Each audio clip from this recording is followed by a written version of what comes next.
성탄절 3부 예배 나오시고 영상으로 예배드리는 우리 모든 성도들을 주의 이름으로 사랑하고 축복합니다. 성탄의 은혜와 기쁨을 가지고 살아가는 성도들 되시기를 바랍니다. 우리 몇 번 한번 같이 인사하겠습니다. 당신은 하나님의 창조물입니다. 메리 크리스마스. 저를 보시고 메리 크리스마스. 소리를 높이셔야 돼요. 메리 크리스마스. 네, 감사합니다. 메리 크리스마스. 은혜를 가지고 사는 성도들 되시길 바랍니다. 그래서 오늘 마태복음 2장 1절로 12절 말씀, 성탄의 신앙이라는 말씀으로 함께 은혜를 나누겠습니다. 먼저 주여 말씀하옵소서 같이 하겠습니다. 주여 말씀하옵소서 주의 종이 듣겠나이다. 아멘. 주의 음성이 들리는 복된 시간이 되시기를 바랍니다.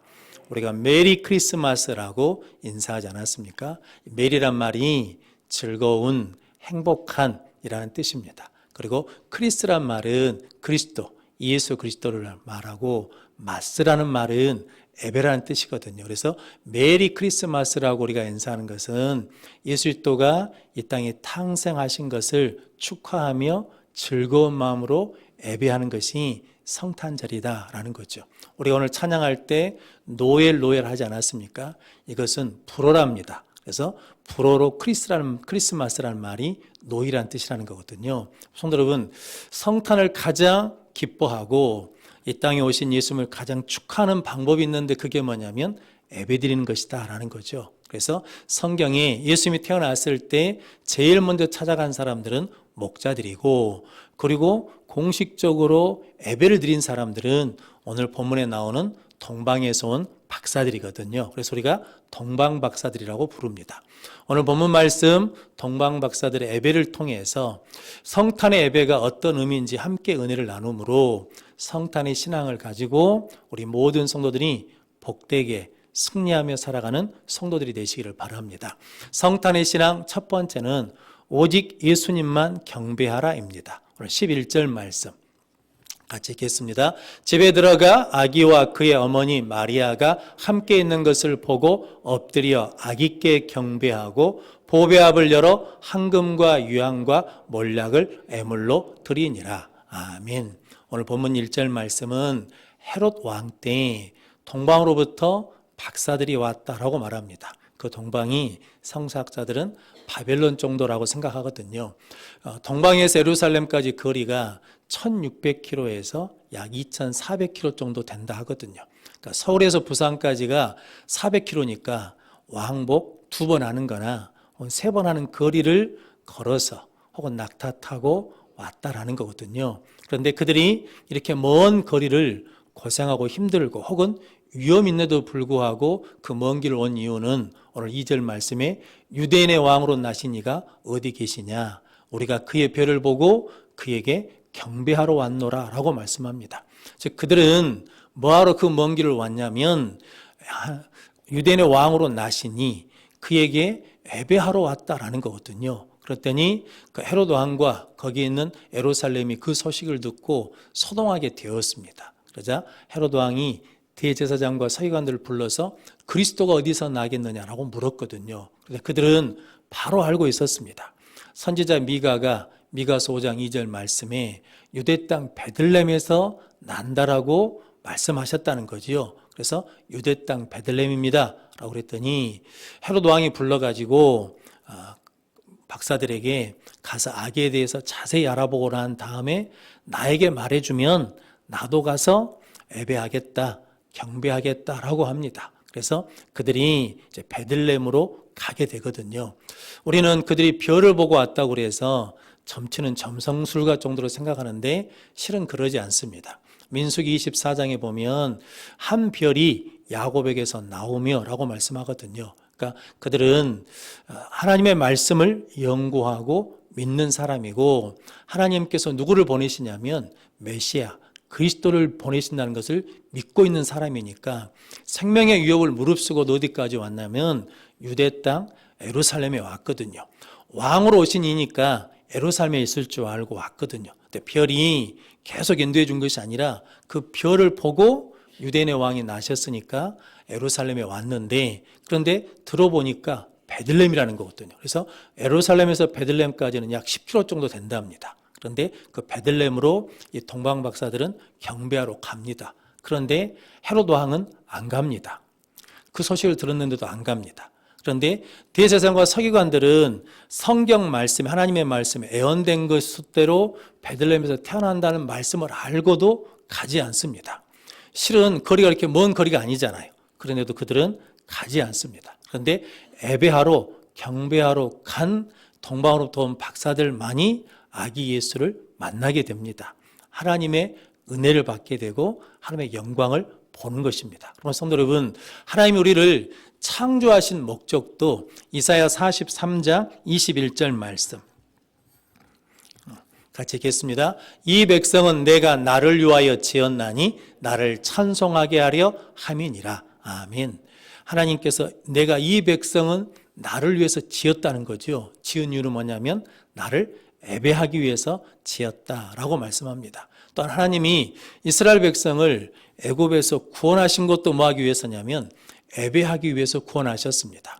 하나님께서 출애굽기 3장에 모세를 애굽 왕 바로에게 보내면서 이렇게 말하는 거거든요. 내 백성을 내보내라. 광야 3일길쯤 가서 하나님께 예배할 것이다 라는 거거든요. 그래서 출애굽도 실은 뭐하러 출애굽을 시키셨냐면, 구원하셨냐면 하나님께 예배하도록 하시기 위해서 출애굽시켰습니다. 예수님이 이 땅에 오셔서 십자가에 죽으신 것도 우리에게 하나님 보좌 앞에 나갈 살 길, 예배하는 길을 열어주시기 위해서 십자가에 달려 죽으셨습니다. 즉 하나님은 우리를 창조하신 것도, 우리를 구원하신 것도, 우리를 하나님께서 십자가를 통해서 구원의 은혜를 주신 것도 다 뭐 때문이냐면 예배하기 위해서거든요. 그래서 성도들면서 신앙에서 가장 중요한 것은 예배 드리는 거거든요. 그래서 이 동방으로부터 온 박사들이 오늘 11절 말씀에 중요한 말씀을 하십니다.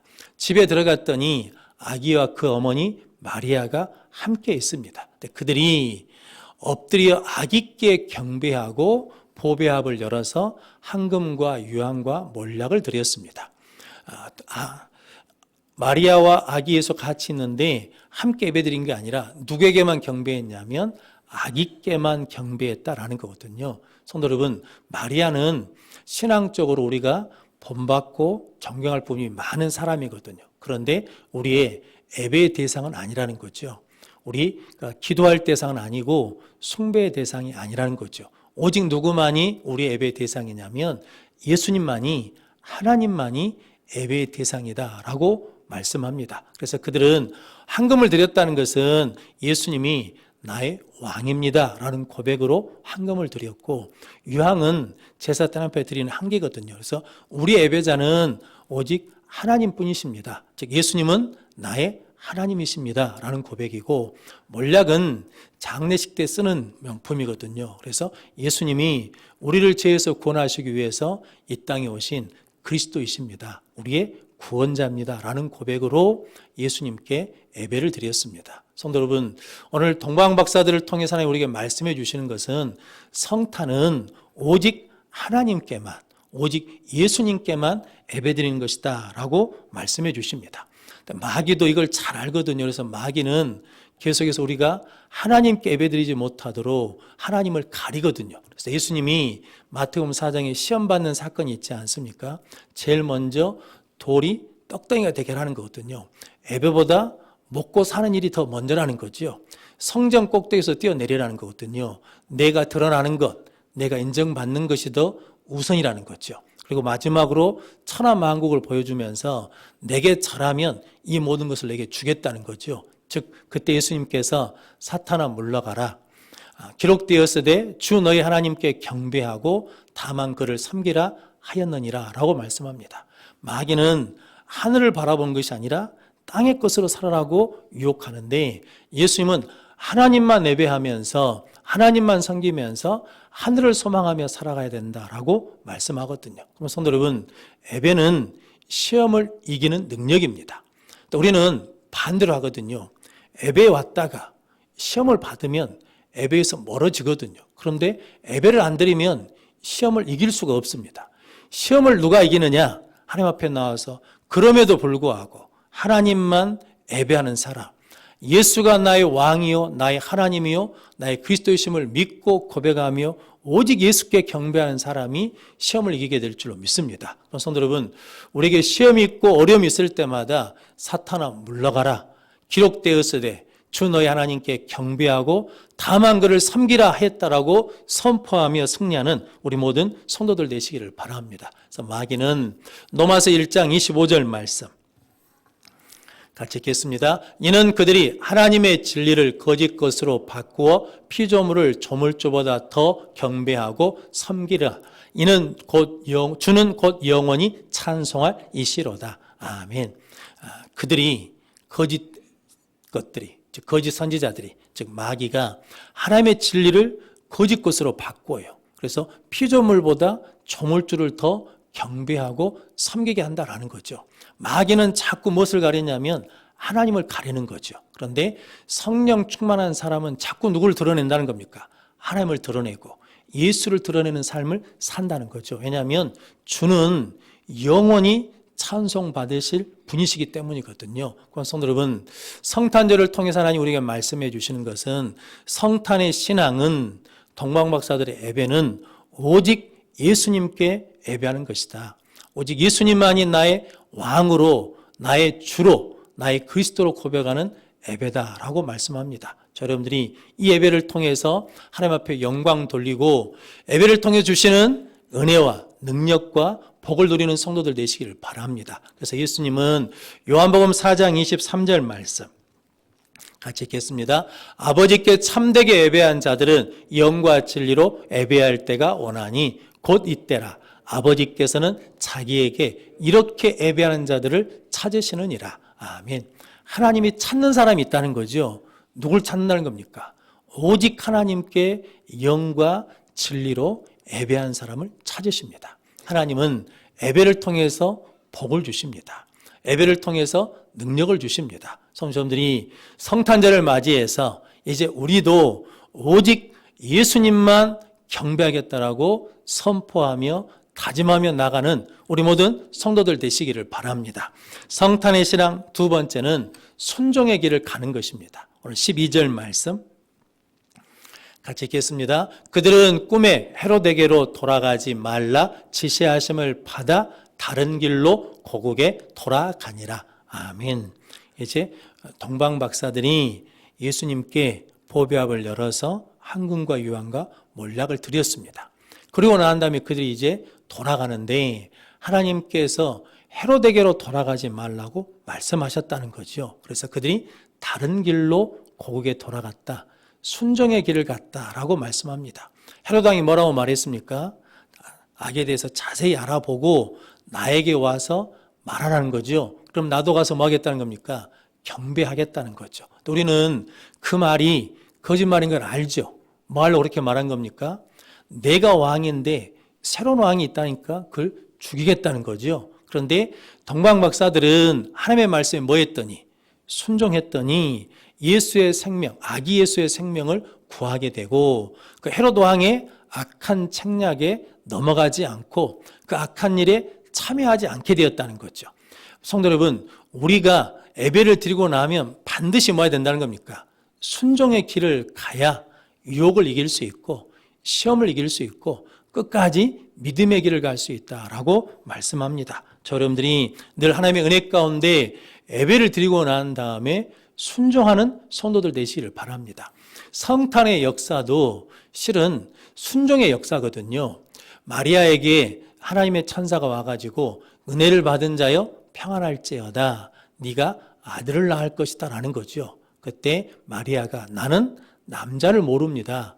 어떻게 이런 일이 있겠습니까? 라고 할 때 천사 하나님의 모든 말씀에는 능하심이 없다. 네가 성령으로 잉태될 것이다 라고 말씀하거든요. 그때 마리아가 누가복음 1장 38절 말씀 같이 읽겠습니다. 마리아가 이르되 주의 여종이 오니 말씀대로 내게 이루어지이다 하매 천사가 떠나가니라. 아멘. 내가 그 말씀에 순종하면 처녀가 아이를 갖게 되면 고난을 받고 심지어는 돌에 맞아 죽을 수 있거든요. 그런데도 나는 하나님의 말씀이 뭐 하겠다는 겁니까? 순종하겠다라고 했더니 성령으로 잉태된 아기 예수가 이 땅에 오셨거든요. 정혼한 남편 요셉에게도 하나님께서 말씀하시거든요.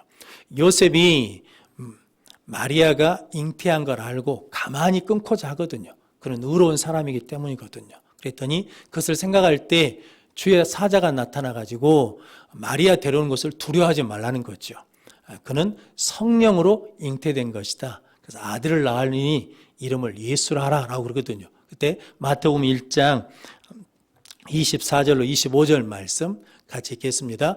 요셉이 잠에서 깨어 일어나 주의 사자의 분부대로 행하여 그의 아내를 데려왔으나 아들을 낳기까지 동침하지 아니하더니 낳음의 이름을 예수라 하니라. 아멘. 요셉이 주의 사자가 분부한 대로 뭐 했다는 겁니까? 그가 말한 대로 행하여 라고 말씀하거든요. 그래서 마리아를 데려왔습니다. 동침하고 있지 않다가 아들을 낳으니까 이름을 예수라고 지었다라는 거거든요. 성도 여러분, 마리아의 순종, 요셉의 순종을 통해서 이 땅에 예수님이 태어나시는 성탄의 역사가 일어났거든요. 또한 성탄의 구원의 역사가 시작된 것도 오늘 본문 12절 말씀에 동방에서 온 박사들이 하나님의 지시하심을 따라 헤로데게로 가지 않고 다른 길로 거기 갔다는 거죠. 순종의 길을 갔더니 하나님의 구원의 역사가 계속되게 됐다라고 말씀합니다. 성도 여러분, 우리도 예배를 드리고 나면 하나님 뭐 하십니까? 말씀하시죠. 그래서 주여 말씀하옵소서, 주의 종이 듣겠나이다.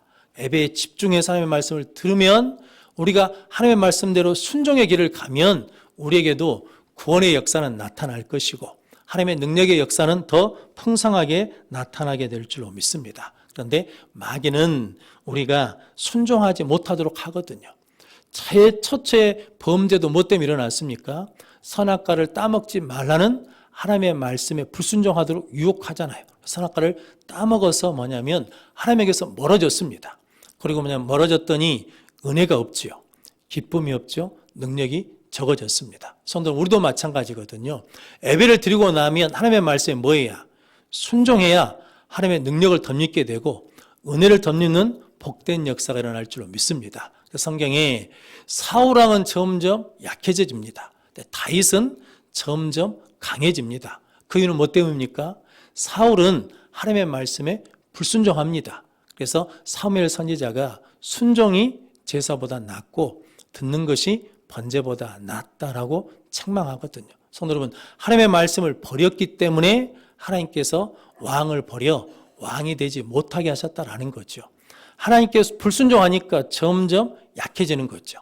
그런데 다윗은 하나님 앞에 순종하니까 점점 강성해지는 거죠. 성도 여러분, 우리가 신앙생활을 아무리 오래 했어도 예배를 드리고 난 다음에 뭐 하지 않으면, 순종이 없으면 점점 우리의 신앙은 약해진다는 거죠. 그런데 예배를 드리고 우리가 순종하면 우리의 신앙은, 우리의 믿음은 점점 강성해질 줄로 믿습니다. 성도 여러분, 교회가 점점 번성하고 강성해지는 길은 우리가 하나님 앞에 예배를 드리고 난 다음에 하나님께서 말씀하신 다른 길, 세상과 다른 길, 순종의 길을 가면 하나님께서 그런 능력을 더해 주실 줄로 믿습니다. 예수님도 이 땅에 오셔서 내 뜻을 이루러 온 것이 아니라 아버지의 뜻을 이루러 왔다라고 고백하시면서 십자가에 죽기까지 복종하셨다라고 말씀하거든요. 성도 여러분, 예수님의 구원의 완성도 무엇으로 이루어졌냐면 순종으로 이루어졌습니다. 십자가에 죽기까지 순종했더니 부활의 능력으로 살아나셨습니다. 성도 여러분, 그럼 여러분들이 하나님의 말씀에 순종하면 하나님께서 그런 부활의 능력으로 우리를 새롭게 덧입혀 주실 줄로 믿습니다. 성탄의 신앙은 순종의 길을 가는 것입니다. 요한복음 2장에 가나 혼인잔치가 있거든요. 포도주가 떨어졌습니다. 예수님이 항아리에 물을 채우라라고 그러거든요. 그런데 그 물에 채웠더니, 항아리에 채웠더니 떠서 갖다 주라 합니다. 근데 그 항아리는 마시는 물이 아니고 정결 예식 때문에 밖에서 들어올 때 손을, 발을 씻는 물이거든요. 하인들은 자기들 경험에, 자기들 상식에, 자기들 지식에 맞지 않거든요. 그런데 예수님 말씀에 뭐 했더니, 순종했더니 예수님께서 물이 포도주로 바뀌는 은혜를 주셨습니다. 그러면서 그들이 고백하기를, 사람마다 처음에는 좋은 것을 내고 취한 후에 낮은 것을 내거늘 그대는 지금까지 좋은 것을 두었도다라고 말씀하거든요. 성도들, 우리가 하나님께 예배드리고 하나님 말씀에 순종하면 갈수록 더 좋은 포도주만 나는 믿음과 삶이 될 줄로 믿습니다. 그래서 신명기 28장 1절 말씀 같이 읽겠습니다. 네가 네 하나님 여호와의 말씀을 삼가 듣고 내가 오늘 네게 명령하는 그의 모든 명령을 지켜 행하면 네 하나님 여호와께서 너를 세계 모든 민족 위에 뛰어나게 하실 것이라. 아멘. 하나님의 말씀을 듣고 그 명령대로 뭐하면 순종하면 살아내면 세계 모든 민족 위에 뛰어나게 하실 것이다 라고 말씀하십니다. 미국의 초대 대통령인 조지 워싱턴이라는 분이 계셨답니다. 이분이 대통령이 돼가지고 모시고 있는 어머니 생신이 되었어요. 생신잔치를 하는데 사람들이 많이 왔답니다. 그때 한 사람이 조지 워싱턴 어머니에게 물어본 거죠. 어머니는 어떻게 이렇게 아들을 잘 훌륭하게 키웠습니까? 라고 그랬더니 그 어머니가 이렇게 말씀하셨답니다. 나는 아들에게 하나님께 절대로 복종하라고, 하나님 말씀에 절대로 순종하라고 그 한 가지만 가르쳤습니다. 그랬더니 하나님께서 그를 이렇게 세워주셨습니다 라고 고백했다라는 거거든요. 성도 여러분, 하나님께 예배하고 말씀에 순종하면 세계 모든 민족 위에 뛰어난 민족으로 세워주실 줄로 믿습니다. 그래서 오늘 하나님께서 성탄절을 통해서 우리에게 성탄의 신앙은 예배를 드리고 난 다음에 순종의 길을 가는 것이다 라고 말씀하십니다. 자, 여러분들이 하나님께 예배 드리고 주신 말씀을 가지고 삶의 자리에서 살아내는 순종하는 성도들 되시기를 바랍니다. 교회 절기는 성탄절로 시작됩니다. 추수감사절로 절기가 맞춰지고 성탄절을 준비하는 대림절로 시작되거든요. 그래서 성탄절이 교회 절기의 시작입니다. 하나님께서 그 시작하는 첫 시간에 우리에게 말씀하신 것이 있습니다. 하나님께 예배하는데 오직 하나님께만 예배하라. 예수님이 나의 왕이시며 나의 하나님이시며 나의 그리스도인 것을 믿고 고백하면서 오직 예수님만 경배하라 라고 말씀합니다. 우리 모든 성도들이 그런 복된 예배자가 되시기를 바랍니다. 또한 예배를 드리고 나면 하나님 우리에게 말씀하십니다. 그 말씀을 가지고 세상 사람과 다른 길, 순종의 길을 감으로 말미암아 점점 강성해지는 믿음과 능력을 가지고 새해를 맞이하는 우리 모든 성도들이 되시기를 주님의 이름으로 축원합니다. 기도하겠습니다. 거룩하신 아버지 하나님 감사합니다. 성탄절을 맞이하여 하나님께 예배할 수 있는 은혜를 주셔서 감사합니다. 오늘 주신 말씀을 통하여 오직 하나님만 예배하게 하여 주옵소서. 예배를 드리면 우리에게 말씀하시는 그 말씀에 순종하는 자들 되게 하여 주시어서 강성한 믿음을 가지고 승리하게 하여 주옵소서. 예수님의 이름으로 기도하옵나이다. 아멘.